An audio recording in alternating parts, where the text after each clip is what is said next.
So I'm out here at the farm recovering from a catastrophe. Basically, someone came and cut down all of my red clover that I was growing right around here. All of it was cut down. It was full of red clover.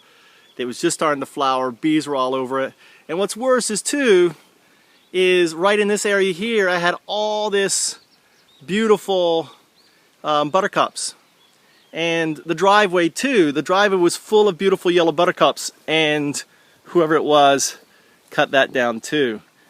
So it just, all that driveway is gone. It just really sucks. So what am I doing? Well, number one is I'm actually raking and gathering the ground cover that was chopped, all the red clover, for a couple reasons. One is there is clover still under here, so as long as I don't, basically smother it with their own cuttings, they should come back. What sucks is they were ready to be, they were starting to go to flower. Bees were all over them. I was enjoying just watching the bees, and you probably saw some of my videos and pictures on that, So I'm actually raking it to the side. And I'm down the side of the greenhouse. I want to do a bed down there where I'm going to put tomatoes and stuff. So I'm going to work on that today and actually continue this swale over here. You see, this is a swale. It catches water, right? And it actually directs water into it. And I'm actually going to cut another swale, into the greenhouse, another swale into the greenhouse, and so on. So that way water, if they get lots of water, is going to go basically fill the swales that I have running around in the greenhouse, watering the different areas on there. The other thing that I'm doing here is actually raking it up to the side of my bed here. So the idea is, one is going to, keep, I'm expanding the bed, make it a little bit bigger.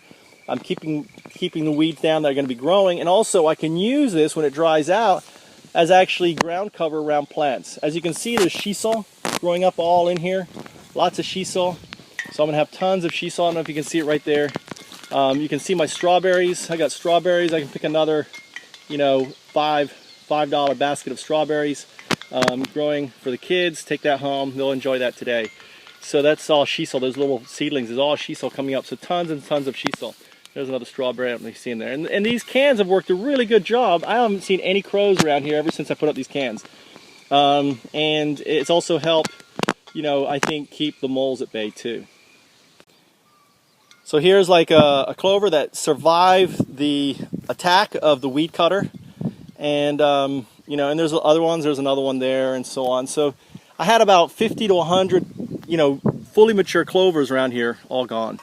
So you have to roll with the punches, whatever they send you. And and you probably say, well, why would someone do this? And I can explain why really quickly. Basically, they want to expand their blueberry field, which they have there, right?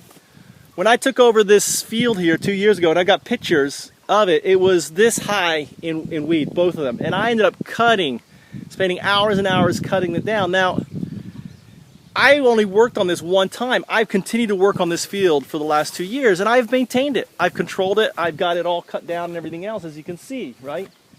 And basically, he doesn't want to do the work down there, and out of frustration, I think he came up here and whacked us. That's what I think it is. And he was like, oh, we're going to put the blueberries here instead, And it's just passive aggressiveness, and it's a lack of understanding of permaculture, lack of understanding of bee conservation.